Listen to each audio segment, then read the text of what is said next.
Welcome everybody to this week's edition of Q&A Tuesday, where we're going to be taking a look at the question, is it okay to rest my body weight on both arms during the posture of side crow, or Parsva Bakasana? So to really answer this question thoroughly, let's take a look at the intention of the posture itself. And when we're talking about Parsva Bakasana or side crow, we're talking about a twist variation in the arm balance family. But to get a better understanding, a little bit better perspective, let's take a step even further back.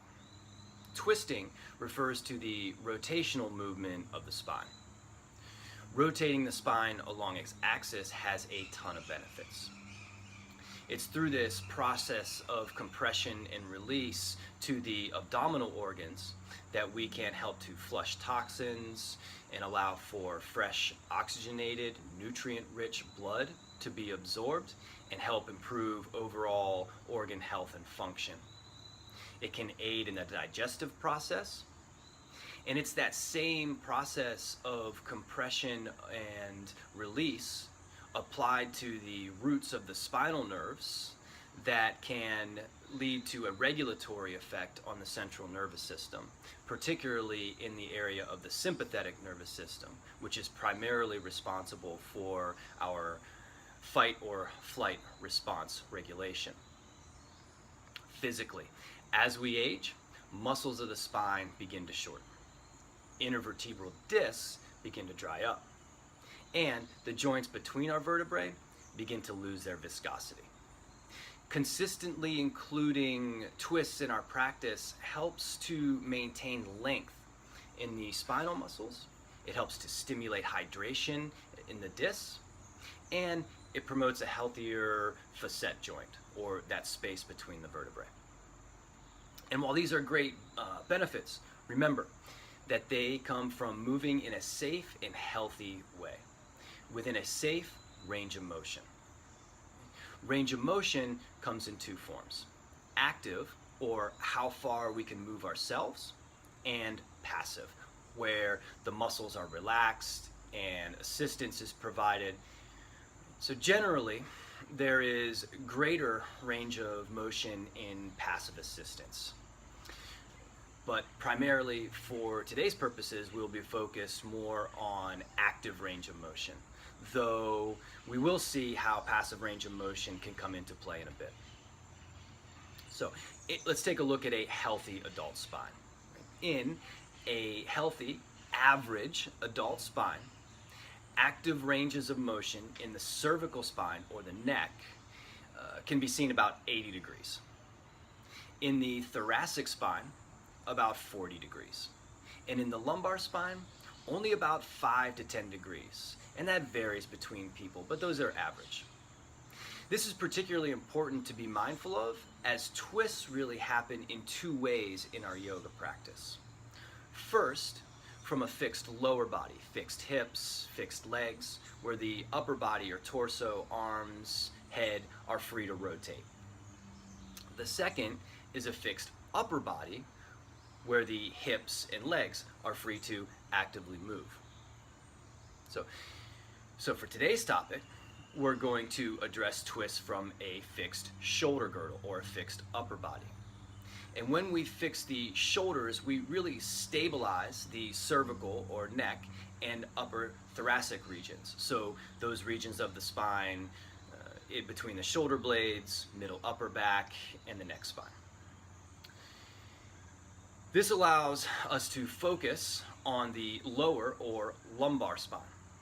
This is particularly beneficial because it brings our focus to a portion of our spine that inherently has the least amount of rotational potential.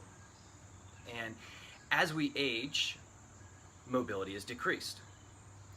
This loss of mobility is most likely to occur first in those areas where we are already more restricted. So by being able to target these areas a little bit more, we can promote and maintain vitality over time, improving our overall health. So, how does this tie into our question? Is it okay to rest your body weight on both arms during Parsva Bakasana? Let's head to the mat and take a look. Okay, yogis, let's take a look at the two variations of this posture that we're concerned with today.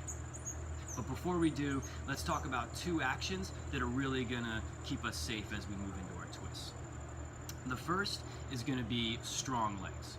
So that strong squeeze of the legs together, and then that internal rotation of the thighs towards one another and back. This strength of the legs and internal rotation of the thighs is going to help to stabilize the joints of the pelvis, as well as maintain a safe and healthy orientation of the pelvis in relationship to the spine. That second action is going to be that strong draw of the low belly in and up. By drawing the low belly in and up, we can take advantage of the diaphragm, the muscle of the diaphragm, and its connection to the low back or lumbar spine, and help to stabilize that region. So let's take a look at the first variation where the weight is balanced on one arm. So I'll set myself up facing sideways on my mat. Coming up high onto the toes, lift the heels, take an inhale, reach my right arm up, extend through my knees, lengthen my thighs, and then on my exhale, draw my legs together, roll my inner thighs down, draw my belly in and up, and then I'm going to create that rotation as I plant my right hand underneath my right shoulder. Working my left knee as high up onto my right tricep towards my right armpit as I can. I'm going to start to shift forward as I squeeze the elbows in towards one another, maintaining straight arms for as long as possible.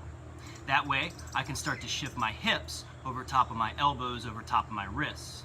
When I bend my elbows, my hips come up, my feet come up, relying on the leverage rather than the strength of the fronts of my shoulders. From here, one more time, squeeze my legs together, roll my inner thighs back, and then I'm going to reach through my heels to lengthen my legs. This represents my active range of motion.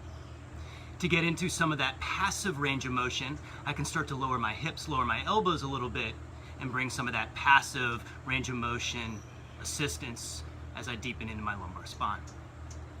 Bend the knees, feet back to the mat. Nice. Now, we'll take a look at the second variation, where the weight is borne on both arms. Set myself up the same, facing sideways on my mat. This time, I'll take my left hand, place it about in front of my left hip. Reach long through my knees, extend my thighs. Inhale, reach my right arm up. And then as I exhale, draw my low belly in and up. That's going to help create space, physical space, to be able to create that rotation. Right hand comes underneath the right shoulder.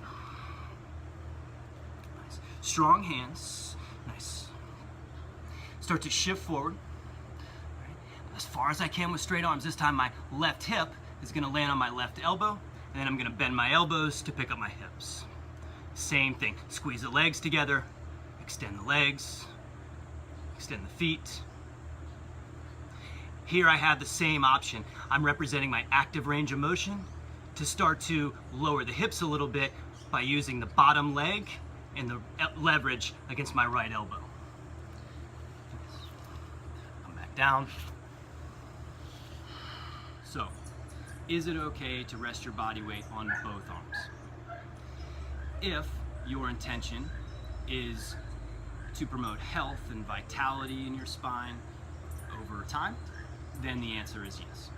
As we've seen, both postures allow you to target the lumbar spine and really create a nice rotation to really start to take advantage of all those benefits that twisting provides us. If you want more likes or more followers, then you're going to want to move towards one arm, one hand, and eventually be able to balance on one hand. Hope this helps your practice. Namaste, yogis.